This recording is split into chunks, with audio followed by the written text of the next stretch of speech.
Thank you, Alan, for that and for that excellent introduction. Thank you, Linda, Conservancy. I'm here today to talk about preservation in the suburbs, particularly post-war suburbs like the ones that we're in right now. In some ways, this is highly ironic. Modern preservation movement started in the 1960s. For many, it was a reaction against exactly the kind of landscape that you see outside. That is, all this new building, all these freeways.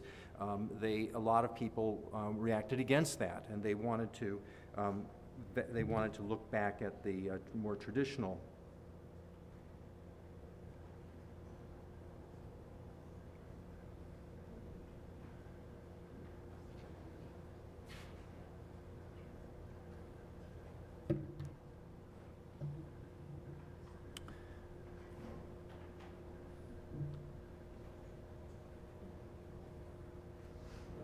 Okay, I see a slide here. It's on the machine, but it's not coming up.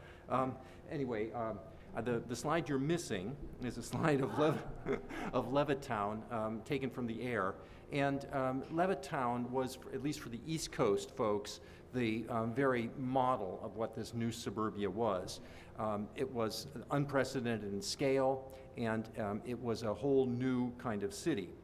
For most people, this new city was quite welcome. So, for example, for most of the homeowners, it certainly was.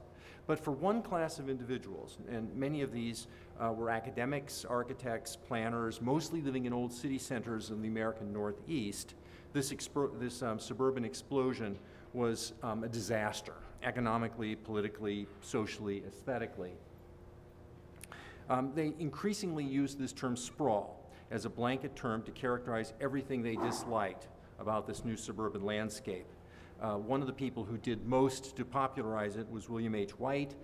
He was an editor at Fortune magazine, edited this book, Exploding Metropolis, and wrote an essay on urban sprawl. Like so many of the critics of the suburbs and sprawl, he lived in Manhattan. He was particularly biting about Los Angeles. On the very first page of that essay that you just looked at, White said that on the flight from San Bernardino to Los Angeles, you could look down and see the last bulldozers ripping up the last vestiges of green space. It was, he wrote, an unnerving lesson in man's ability to mess up the environment. This was just one manifestation of a very widespread LA phobia. I could cite hundreds of examples of this among the American chattering classes. Now, some of these complaints were picked up by historians, serious historians like Robert Fogelson. He wrote one of the very first really serious histories of Los Angeles. And a lot of this book is very good and very sound. But when he got to the very last chapter, and actually he shouldn't even got to it because he was supposed to be ending in 1930, couldn't help himself. He had to go into the 1950s, and what he saw, he really disliked.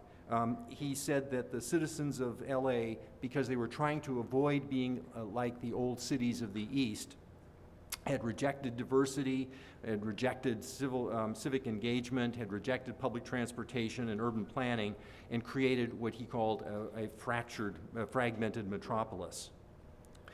But not all of LA was equally disliked. Some parts were disliked more intensely than others. The most disliked parts were typically middle-class and working-class suburbs, particularly the southern part of the LA Basin, North Orange County, San Gabriel Valley, and above all, San Fernando Valley. For many observers, this was urban hell on a par with Manchester or Birmingham or cities of the early industrial age. Now, even authors like British architectural historian Runner Banham, who found quite a lot to like in LA, said almost nothing about the valley. Others like David Gebhardt and Robert Winter, who likewise found hundreds and hundreds of pages of things they liked about Los Angeles, also more or less rejected the valley. When they could find hardly anything here, there are like a dozen pages on the San Fernando Valley in that entire book. They describe the Valley of the Teens and 20s as a magnificent agricultural area, But then they wrote, Hollywood spread across the mountains, Glendale oozed northwest, the orange blossoms were crowded out by, quote, dull tract housing. Ventura Boulevard they called surely the ugliest street in the world. And they dismissed the pop architecture celebrated by Renner Banham, saying that the kitsch culture was too boring to have produced much that was even shocking and outrageous. In short, the valley, in their opinion, was a mess. Nowhere on earth, they wrote, has the land been so wretchedly built upon. We mean that this architecture is almost uniformly, sometimes it would seem, intentionally stupid. Now, actually, they in a backhanded way, they kind of did admire the valley.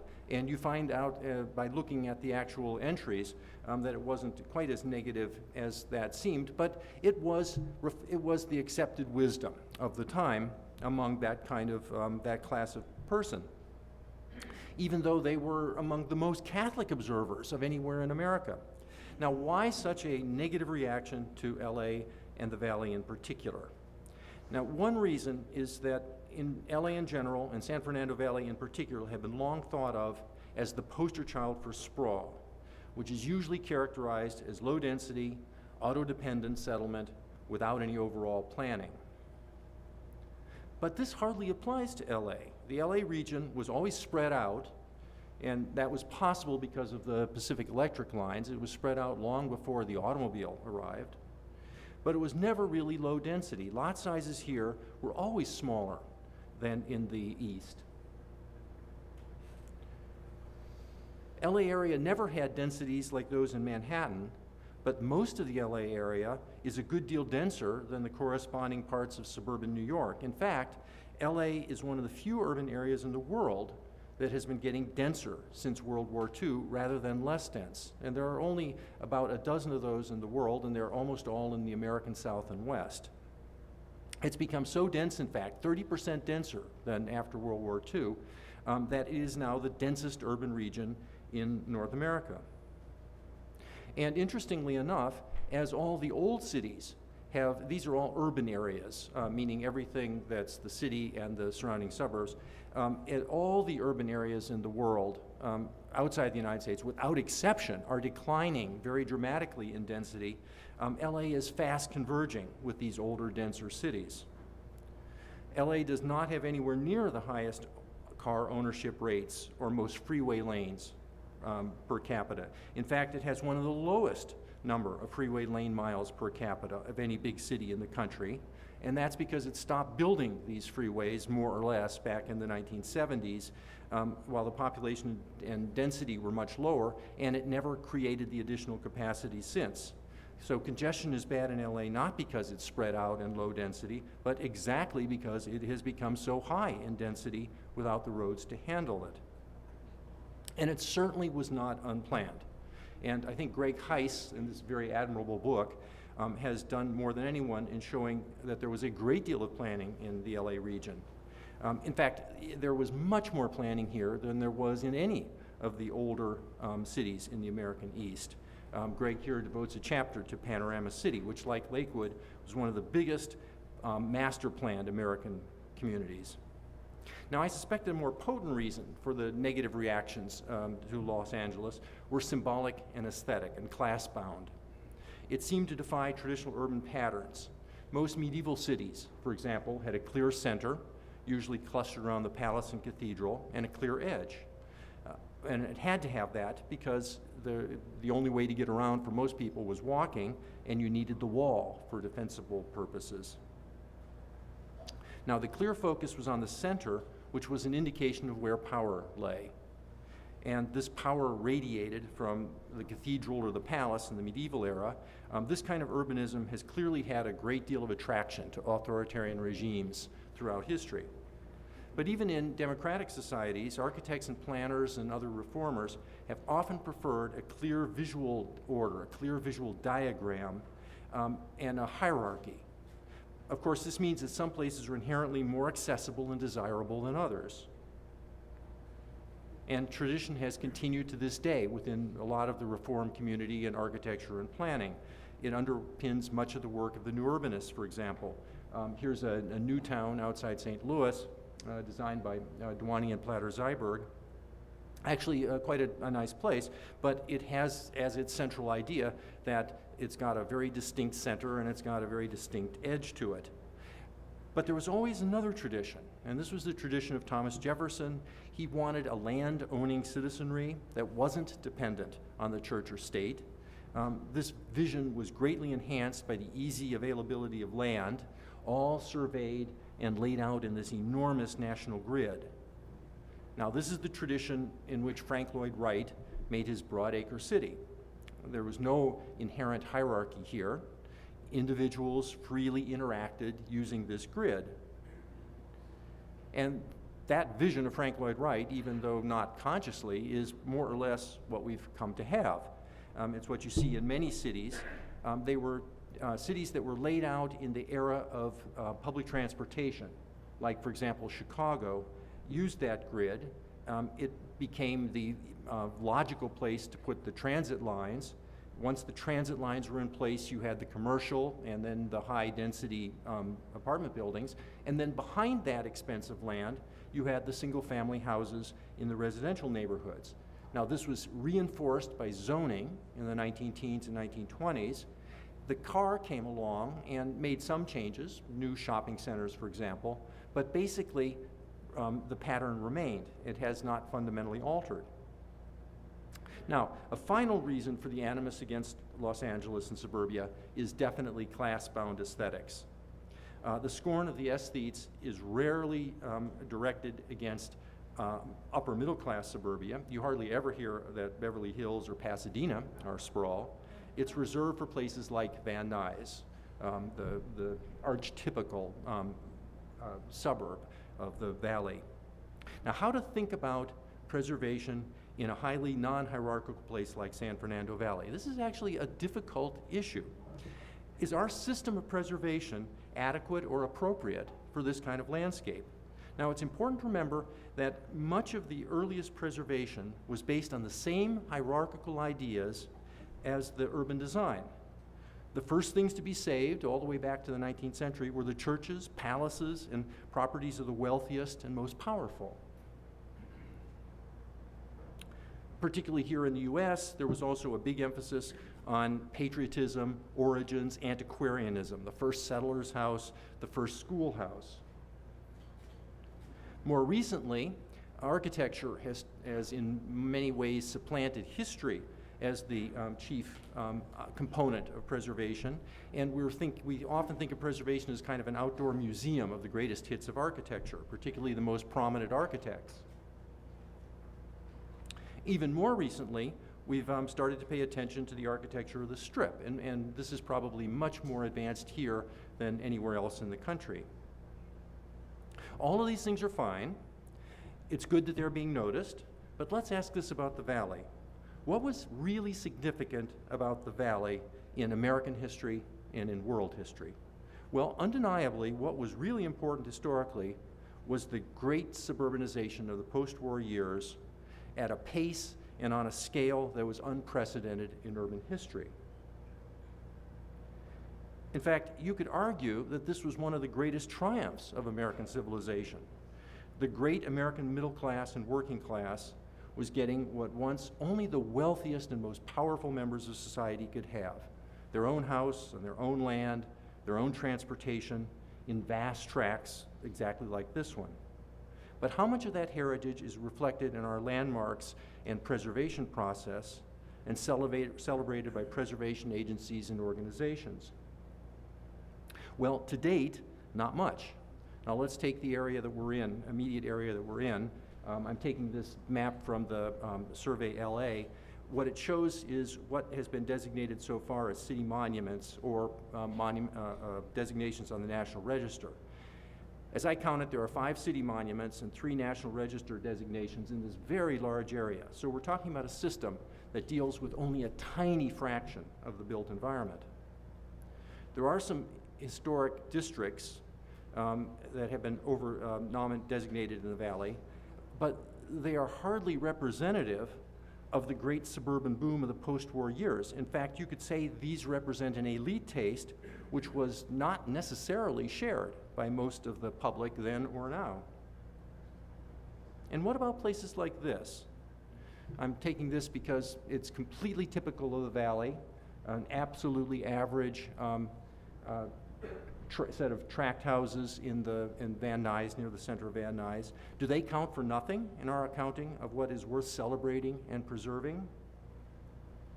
Now, interestingly, I think that impulse was the logic in creating the Van Nuys Historic Preservation Overlay Zone, which is almost immediately adjacent to what I just showed you. In fact, it's between this gerrymandered district here. Very similar buildings, inside and out. It's just that the buildings inside the district have fewer additions and fewer later buildings, and it's the darker orange that are contributing structures, and those buildings that had a lot of alterations are the yellow ones there. So even in the district, there's a lot of non-contributing structures. But aren't those changes, those additions and alterations, part of history as well? Wasn't it exactly the flexibility to add a room, to change a facade, that any homeowner could do if he was handy with a saw or a hammer? Wasn't that one of the chief characteristics of our typical post-war suburban house? And was that original vision of the designer, the architect, inherently better than the vision of any of those homeowners that followed?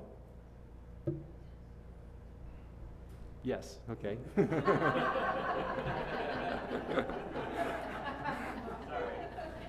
Now, although it doesn't resolve all these issues, for me, Survey LA, which is now underway, represents an important step for preservation efforts. I think it's trying to take a much broader, more inclusive look. So here's a lot of the southern part of the valley has already been done. Here's the report for this area. I think they're trying to do a lot with more graphic materials. For example, this map of development history, which I think gives residents a good chance to grasp how the neighborhood came to be. And they're tying the databases to maps so that ordinary people can have better access. And LA Conservancy has gone one step further with their modern tour, where it's even more interactive and intuitive.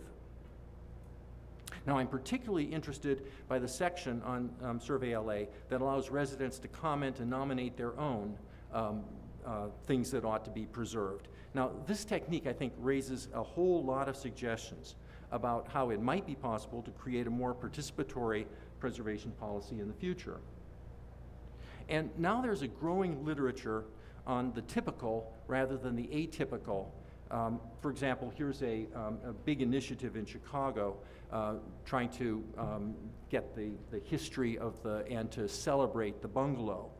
There are thousands of these, but this is only from the 20s. I think that for the 1950s, all those ranch houses and the even worse, those split levels that came after, they just overwhelm everybody with their scale. Hard to know what to do with them.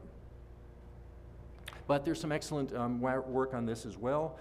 Here are some of the books that go a long way to explaining suburbia in the LA region. And I think LA is in advance of most other American cities in trying to understand this legacy. In the end, I come back to this question of how public policy ought to approach something like the San Fernando Valley. Now, here are three possibilities. This is possibility one. Do we maintain, along with much commentary over the years, that there's almost nothing worth saving in the San Fernando Valley? So we might want to keep a few antiquarian remains and a handful of buildings by famous architects, and then push the valley into forms that architects and planners would like to see? Do we want a lot more developments like this to replace much of what's in the valley, so we'll have much higher density and therefore we can have more transit, and we can have cities that are more like a lot of people would like us to have? Or, here's possibly number two, do we take the point of view that although cities are constantly changing, and that's a good thing, we should try to preserve a fairly small sample of the best or the most unusual? And this has been preservation policy more or less to date. I think you could characterize it as that. Those are such wonderful buildings. And you know, I was looking down in Culver City and just saw dozens of almost the same ones. It reminds you that it's a very few builders and designers who are working on a tremendous amount of this housing across the region. Or number three, alternative number three, do we consider the valley as a whole an important place historically and architecturally, one where many, maybe most of the communities might wish to preserve the character of their own neighborhood? Would there be anything wrong, for example, with finding some kind of designation of the whole valley as a kind of historic district? And short of that, are there ways to celebrate places like this, this very typical street in Valley Village with some perfectly intact places, but then a lot that have been changed quite a bit over the years? Is there some way to celebrate places like this, boost stewardship of them, and perhaps give residents more control over their future? And I thank you.